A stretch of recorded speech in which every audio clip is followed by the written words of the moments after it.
Hi there. I just wanted to show you an update of the green bean plants. Here they are.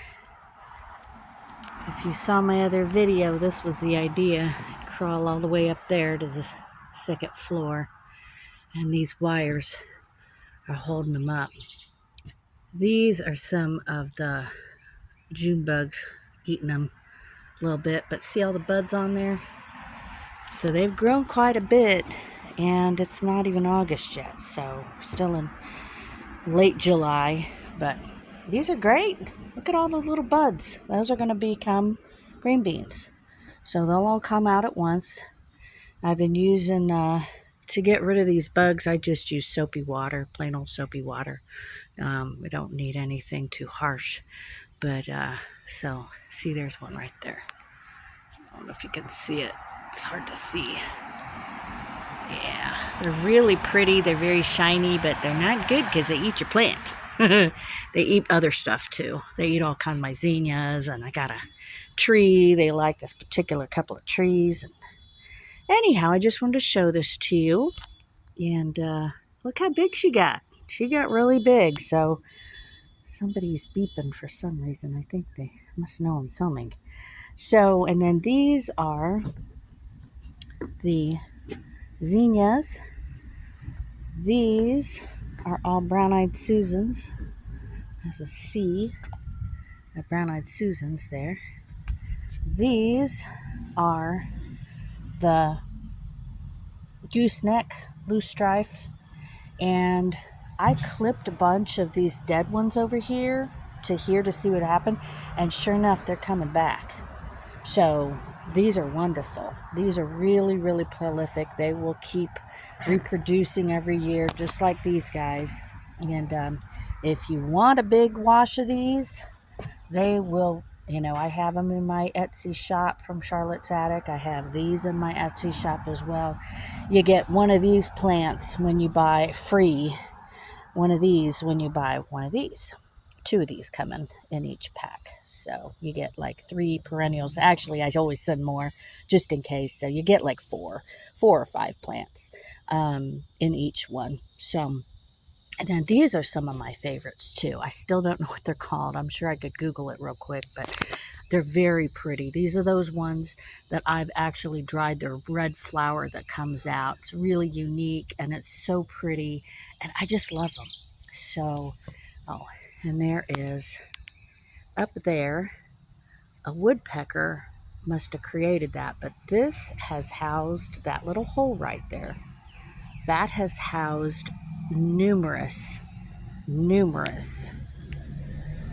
versions of, I guess there were different kinds of birds, little tiny birds though, little tiny ones. So I'm just kind of growing a little bit of everything out here, but I particularly wanted to show you the green beans. And down here, this is some sage that I bought a long time ago, and it's mixed in with some bachelor buttons over there. And there's the butterfly bush is doing good. She does really good when you go ahead and trim her off a little bit, trim off the dead blooms.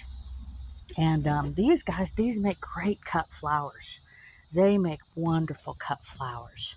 So just saying, I mean, they're just gorgeous. I love them. And look how many there are. So, yeah. So there's a lot. Let's see. Oh, yeah. I wanted to show you these. These guys. Oh, my goodness. So the Nasturtium, I think, or Nasturtium. I guess people can eat them. You can put them in salads and stuff, the leaves and the buds. But I clip them. Look at these. Look how long each leaf is, just at the end of one long stem. And what I like to do is just trim them off like a bouquet and just put them in my vase. And they are the cutest thing. I love like lily pads, and these remind me of lily pads, which is why I like them so much. I don't really eat them. I know a lot of people do. I just grow them because I think they're pretty.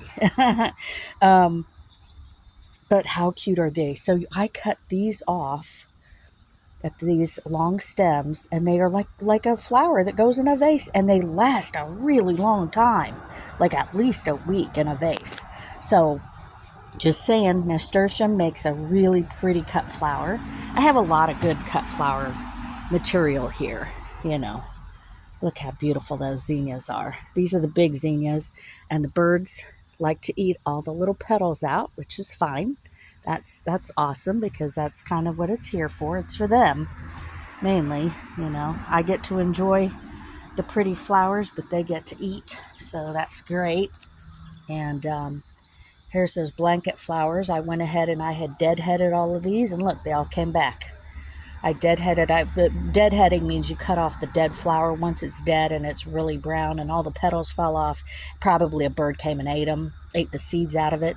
And then you get this little bulb thing. I'll see if I can find it. Oh yeah, there's one. That one?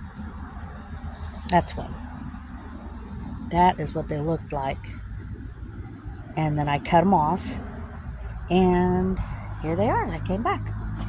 So these are great. A lot of people like to plant them in along a walkway because they're low growing. See, they're not that high. They're like 8 inches high.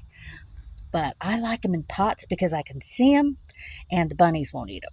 You know, I've been lucky because I haven't had too many bunnies. I've been putting this bone meal. I got this tip from this gardener, and he said that he uses bone meal, and it seemed to scare him away. And you know what? I think he's right. I think it worked. So I was very, very excited about that because, you know, it's a lot of work, and you really, you know, they'll eat some. They eat this stuff. They eat these leaves. But there's so many, it doesn't matter. You know what I mean? I know bunnies live in here. I know they do. Bunnies, chipmunks. We got these little iguana-looking guys. They live in here. I've seen them. I've filmed them and put them on this channel before. So, still doing construction by my house. And then these are milkweed. And these will hopefully have monarchs laying eggs on them so that I can raise them, and they'll turn into caterpillars, and then they'll turn into butterflies, and then they'll fly away. So that's the hope. That's the only hope. So look how pretty these are. These are the lilliputs, zinnias. Beautiful, beautiful. And then I was going to show you also my squash. I had to move my squash. I had it over there, and it's over here, and I've had squash bugs on here, so I have been fervently spraying this with soapy water, trying to get them away, because I did get a good looking squash, and they grow fast. They grow pretty darn quick. Hopefully this guy will get big. He's been like that for probably about 4 days. So hopefully in another couple of days he'll be big enough. I just ate the one yesterday that I pulled off about a week ago. But see, all these are all going to turn in that flower falls off. People like to eat those too. I've never done it, but I know my little daughter, the chef, said she used to fix that at this fancy restaurant she worked at. And so yeah, look how pretty those are. But look how big they are. They got big, and this is just out of a pot, you know. So I love growing my own stuff, guys, because you know where that water source is. You know, it's not, you know, it's just all natural. You know, it's all organic. I'm not putting any chemicals or anything on there. The closest thing to a chemical is the soapy water that I put under the leaves.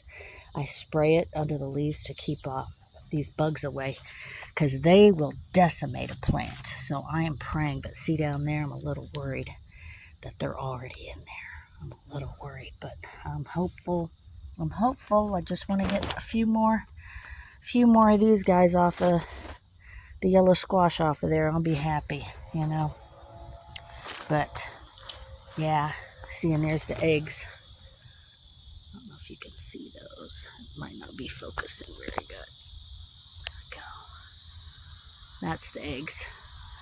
So I need to wipe those off of there, because I don't want my squash bugs eating all my squash because I really want my squash. I don't want them to eat the leaves. So, and then here is more. Uh-oh, my phone's getting hot. It might not go for much longer. Here is some more milkweed and some hoping for more monarchs to lay eggs on there. Here is another